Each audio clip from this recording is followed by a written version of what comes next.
이제 압박이 시작됐습니다. 백악관에서 중국 외교부장이 북한 제재 법안에 서명을 했다. 아직 초안입니다만 서명을 직접 했거든요. 이 장소가 백악관이란 점, 중국이 과연 돌아서고 있는 것인지, 그 근거로 볼 수 있는 것인지 점검해 보겠습니다. 자, 우리도요, 유엔 체제의 그 제재 말고 우리가 스스로 할 수 있는 개성공단 폐쇄 이후의 방안을 검토하고 있습니다. 선박 저반을 막는다고 하는데 그게 무슨 의미인지, 얼마나 효과가 있는 제재인지 논의를 해봤으면 좋겠습니다. 자, 일단 저희가 유엔 안보리 차원의 대북 제재 결의안 초안을 좀 준비해봤는데, 자, 동아일보 국제부의 신석호 차장 좀 정리를 좀 해주십시오. 어떤 내용이 담겨 있습니까? 예, 저희 동아일보가 어제 아침자에 특종 보도를 한 내용 그대로 지금 이제 합의가 된 건데요. 네. 이제 가장 핵심적인 거는 네. 그 북한 군용기에 사용되는 항공유를 네. 북한이 수입하지 못하도록 한다는 거고요. 그다음에 의심받는 항공이나 선박은 그 제한을 한다는, 이동을 제한한다는 겁니다. 세 번째는 석탄과 철광석의 수출을 막는다. 이 세 가지가 골자가 되겠습니다. 자, 실제 보면요, 이제 중국 외교부장이 존 케리 국무장관과 만난 이후에 백악관 직접 방문했거든요. 자, 백악관에 들어선 왕이의 모습 저희가 보면서 얘기를 좀 나눠보겠습니다. 자, 수잔 라이스 안보보좌관과 대화를 나누고 했는데 어땠습니까? 이렇게 중국 외교부장이 백악관에 들어가서 서명했다는 이 장소의 의미를 좀 둘 수 있습니까? 뭐 장소뿐만 아니고 네. 현재 중국은 북한 문제가 아니면 미국과 나란히 해서 맞먹으면서 이렇게 나란히 그 자리를 같이 할 수가 없죠. 그래서 북한 문제에서 중국이 이렇게 나서면은 신형 대국 관계, 전 세계 G2로서의 위상이 이제 확보되는 것이거든요. 그런 측면에서 중국은 굉장히 즐기고 있는 것입니다. 네. 근데 저렇게 이제 왕이와 수잔 라이스 백악관 안보보좌관이 만났는데, 그 오바마 대통령이 직접 왕이를 만나서 악수까지 하면서 여러 가지 대화를 나눌 정도로 좀 성의를 보인 것 같네요. 그만큼 백악관으로서 만족하다는 뜻일까요? 그렇습니다. 오바마 대통령이 가끔 이런 행동을 합니다. 네. 실무진들의 회의에 갑자기 모습을 드러내서 깜짝 이벤트를 하는 거죠, 그죠? 상대방한테는 상당히 고마운 그런 액션이 될 텐데, 네. 어쨌든 오바마 대통령이 원하는 것들을 중국이 상당 부분 들어준 것 같습니다. 아이고. 뭐 이따 사드 논의가 나오겠습니다만은 그런 것에 대한 감사의 표시를 네. 표하는 그런 액션이 되겠죠. 존 케리 국무장관이 지난 1월 27일에 베이징에 갔었습니다. 그때도 시진핑 중국 국가주석이 케리 장관을 만나줬죠. 그런 것에 대한 또 보답이라고도 할 수 있겠습니다. 자, 이 내용은요. 자, 그러니까 북한 은행들이 북한 계좌를 동결하고 있다. 특히 중국 최대 공상은행 단둥 지점이 했다는 걸 저희가 단둥 가서 취재한 건데, 중국의 환구시보까지 확인할 정도로 이렇게 모든 것이 빠르게 진행되고 있습니다. 이게 불과 한 닷새 사이에 벌어진 일들이잖아요. 그렇습니다. 중국이 유엔 차원의 대북 제재에 상당히 전향적으로 동참할 것이다라는 말이 조금씩 나왔었는데, 그것을 국제적으로 확인해 준 보도가 바로 22일자 저희 동아일보 일면톱 보도거든요. 그러니까 저희 구자룡 베이징 특파원이 단둥 지역에 실제로 가봤더니 거기에 있는 중국 무역상들이, 아니 중국 은행들이 북한으로 돈을 보내주지 않는다, 이런 불만을 하는 걸 저희가 듣고 일면톱으로 바로 기사를 만들었습니다만, 어쨌든 바로 그렇게 이어지면서 중국이 뭔가 전향적으로 먼저 나서는 모습을 보이고, 또 거기에 이어서 미국이 요구한 강경한 유엔 대북 안보리 제재에 합의했다는 거에 바로 이어져서 분위기가 급물살을 탔습니다. 근데 이게 유엔 안보리가 대북 제재의 대상으로 삼은 기관 중에 뭐 핵이나 대륙간 탄도미사일 개발하는 북한 조직이 포함된 건 알겠는데, 이런 곳이 제재의 대상이 되면 뭐 무슨 불이익이 있는 건가요? 외국하고 기업하고 거래하는 것도 아닌데 어떤 겁니까? 그러니까 담당 직원들이 네. 해외 여행 같은 것도 하기 힘들고, 해외 여행. 그다음에 이제 원자력 공업청에서 IAEA나 이런데 회의에 참석할 수도 없는 것이고, 네. 그다음에 의료에 필요한 그런 기술 같은 것도 이제 도입이 안 되는 거죠. 그런 제재가 있는데, 지금 유엔에서 지금 헛짚었습니다. 네. 원자력 공업청에서 핵무 개발한 게 아니고, 네. 저건 내각에 있습니다만은 네. 관련이 안 되진 않죠. 그렇지만은 북한의 군수공업부에서 노동당 군수공업부에서 이제 주로 개발을 하고, 네. 자연과학원 원장도 거기 네. 연관돼 있고 한데, 이거 헛집었습니다. 저건 변두리만 제자했지, 네. 사실 노동당 군수공업부를 명시하게 더 나을 뻔했습니다. 노동당 군수공업부가 공업부를 적시됐어야 했다. 그랬어야죠. 그다음에 왜 뺐죠? 그다음에 뭐 제2경제위원회 이런 네. 걸 넣는 게 낫죠. 그러니까 네. 돈 문제는 제2경제위원회에서 하고 네네. 그 기술 개발은 그 당 군수국부에서 했는데 저걸 누가 정보를 안 준 모양입니다. 아마 실장님이 지금 지적을 하셨으니까 유엔에서 아차 싶어서 네. 마지막 최종 결의안은 또 넣을지도 모르겠죠. 아니 근데 김정국 실장님이 당연히 아실 건데 미국하고 중국은 이걸 모를 리가 없는데 그렇다면 이게 미국에 넣자 그랬는데 중국이 반대했거나 그랬을 가능성이 있나요? 글쎄요. 근데 꼭 그럴 것 같지는 않은데 뭐가 좀 잘못됐습니다. 지금. 네. 그런데 그 유엔이나 미국의 그 제재 리스트를 쭉 보면요. 이게 실질적인 실효성을 갖는 그런 제재도 있지만 네. 상당 부분은 상징적인 조치입니다. 네. 상징적으로 우리가 이런 핵무기를 개발하는 기관, 미사일을 개발하는 기관을 제재한다라고 유엔이 선언하는 것이죠. 네. 예. 정찰총국도 마찬가지입니다. 네. 정찰총국은 이미 미국의 그 제재 리스트에 포함이 되어 있습니다. 네. 근데 그것을 유엔의 이름으로 제재 명단에 올려서 상징적으로 경고를 하고 국제사회에 알리는 그런 효과도 있기 때문에 실질적으로 어떤 그 구체적인 효과가 있느냐 없느냐 따지는 것하고 또 상징적인 명분 이거는 달리 계산을 또 해봐야 되겠죠. 그런데요, 이렇게 다 한다고 치자고요. 이 가정을 해보면 이게 중국도 좀 전보다는 적극적으로 나서는 것 같지만 러시아라는 복병이 있잖아요. 러시아가 사실은 벌목공도 데려오고 월급도 주고 사실은 미국하고 사이가 안 좋고 우크라이나 때문에 제재받고 있기 때문에 북한이랑 부쩍 가까워졌잖아요. 네. 러시아가 협조 안 하면 이것도 혹시 그냥 도루묵되는 거 아닙니까? 그런데요, 러시아가 2014년도에 북한과 무역량 총량이 1억 불 정도 됐습니다. 네. 그런데 그 북한과 러시아 간에 앞으로 2020년까지 6년 동안 무역량을 10배로 늘리겠다라고 약속을 했습니다마는 네. 작년도 그 무역량이 7,800만 불 정도로 확 줄어들었습니다. 줄어들었어. 그러니까 현재 러시아 입장에서 무역량 총량이 7,800만 불인데 그 중에서 거의 뭐 90% 정도가 역청탄을 수입하는 겁니다. 역청탄이라는 게 이제 북한의 유연탄이나 네. 무연탄은 화력 발전소에 쓰는데 네. 착화가 잘 안 됩니다. 네. 착화가 안 되면은 중류를 넣어야 되는데 네. 중류가 없거든요. 네. 그럼 이제 러시아산 역청탄을 넣어서 이제 착화를 하고 화력을 일정 수준에 올리는 건데 네. 러시아 입장에서는 굉장히 미미하기 때문에 네. 다 피해가 미미하기 때문에 아마도 거부할 가능성이 별로 없다고 생각이 됩니다.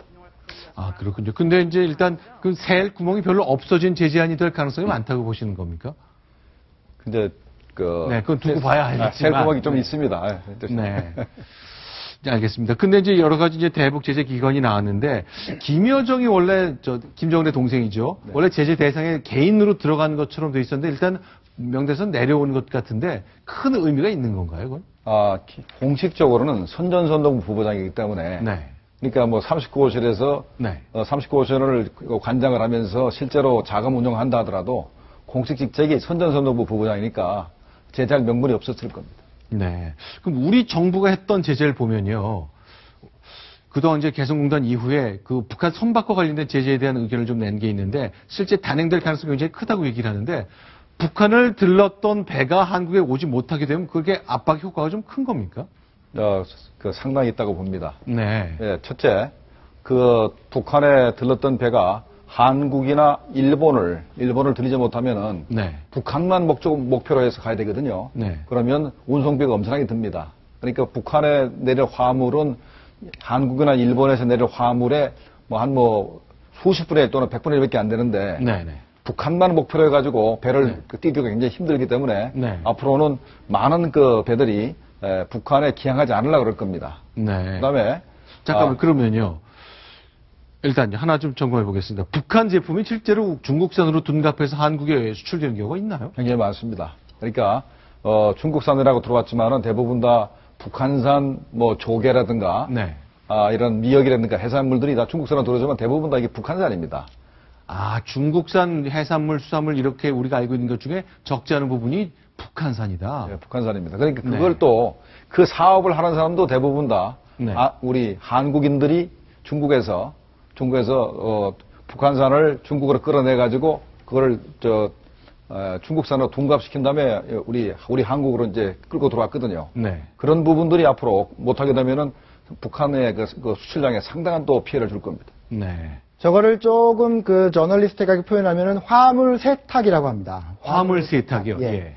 북한 물품을 바로 국제사회에 가져가서 팔 수 없기 때문에 네. 일단 북한에서 물건을 실어서 네. 중국이나 동남아시아의 국가에 갑니다. 네. 가서 거기서 모든 걸 바꿔치기 하는 겁니다. 네. 기록을 송장이라든지 뭐 여러 가지 운임에 관련된 서류들을 그 국가에서 출발하는 것처럼 바꿔치기해서 세계로 나갑니다. 네. 그런 식으로 북한이 화물 세탁을 통해서 그 제재를 많이 피해간 측면이 있거든요. 네. 그러니까 이렇게 되면 이번에 그렇게 되면 일단 북한에 들어갔다 나왔다는 것만으로도 네. 검색을 받게 됩니다. 네. 그러니까 그런 화물 세탁이 원천적으로 어려워질 수 있기 때문에 북한으로서 한마디로 짜증나는 상황이 되는 거죠. 근데 실제로 이제 뭐 이 태평양 서북쪽 태평양 지역에 이제 수많은 배들이 다니는데 러시아 갔다가 북한 갔다가 한국 갔다 일본 갔다 이렇게 항구를 여러 가지로 쭉 징검다리 하듯이 도나드는 배들이 굉장히 많나 보죠.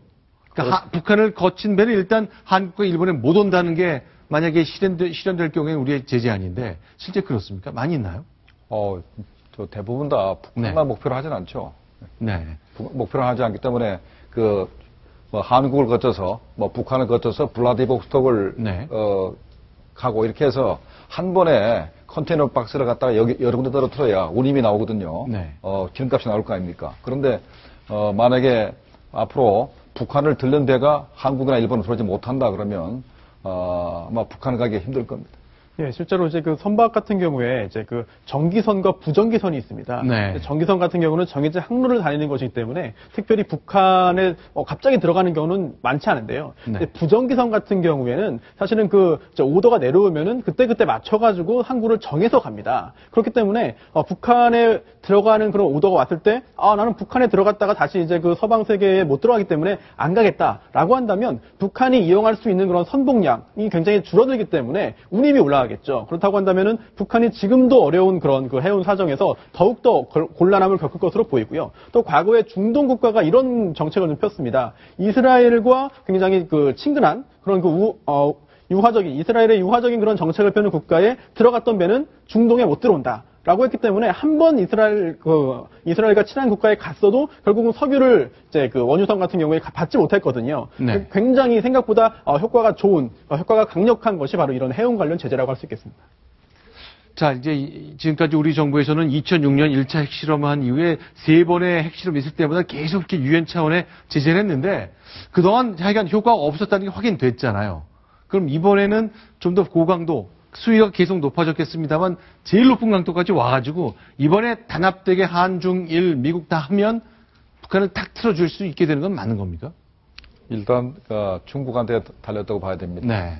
3차 핵실험 때도 중국이 대북 제재에 동참을 했습니다만은 중국의 지방 정부들이 동북 삼성의 지방 정부들이 동참 안 했고 또 이제 개인 차원에서 북한에 이 물건을 공급하고 사치품을 공급하고 하는 사람들이 많았기 때문에 실질적으로 북한이 그렇게 큰 고통을 받지는 않았습니다. 네. 그래서 중국 정부가 중앙정부뿐만 아니고 지방정부도 그리고 개인도 북한과의 그 무슨 사치품 거래라든가 아니면 뭐 지하전 거래라든가 네. 아니면 그 항공유를 팔아먹는다든가 네. 이런 것을 적극적으로 차단해야 실증이 효과가 있다고 생각이 됩니다.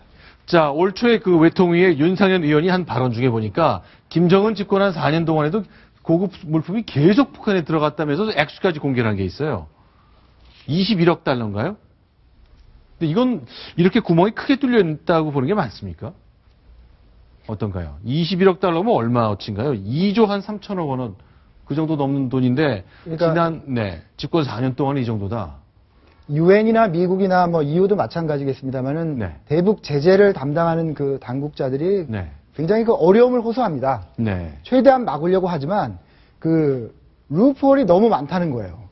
그러니까 북한 내부에 정책이 있으면 대책이 있다는 말이 있지 않습니까? 네네. 평양에서 무슨 말도 안 되는 정책을 낼 거를 대비해서 인민들이 대비한다는 뜻인데 네. 북한도 국제사회가 제재할 거에 대비해서 많은 빠져나갈 구멍, 그 제재를 피해서 저런 사치품을 들여와서 스키장도 짓고 엘리트들에게 나눠주고 할 여러 가지 길을 만들어 놨다는 거죠. 그것을 모두 다 틀어막기라는 사실 불가능하다. 뭐 이런 것이 제재에 대한 그 기술적인 회의론의 밑바탕이 되고 있습니다. 그러니까 북한 사람들이 마카오나 홍콩에 중국 사람을 내세워서 중국 사람 명의로 회사를 설립합니다. 그러면 독일에서 벤츠를 팔아먹는데 독일에서 분명히 홍콩에 출한 겁니다. 네. 그런데 그게 이제 그걸 선적한 배가 네. 이제 북한으로 가게 되는 거죠. 네. 그래서 현재 구멍이 뚫린 겁니다. 네. 자, 그러면 어쨌건 이렇게 사치품이 뻥뻥 뚫렸다는 건데 일단 유엔 차원에서 뭔가 제재안이 나오고 그 다음에 거기서 딱 틀어막는 작업이 필요할 것 같습니다. 이렇게 생각보다 굉장히 많은 액수의 돈이 샜는데 북한에서는 지금도 샌다는 증거 영상까지 공개되고 있는 건데요. 그 영상과 함께 저희가 북한의 제재에 대한 것 그리고 평양의 생각도 잠시 후에 다시 한번 확인해 보겠습니다.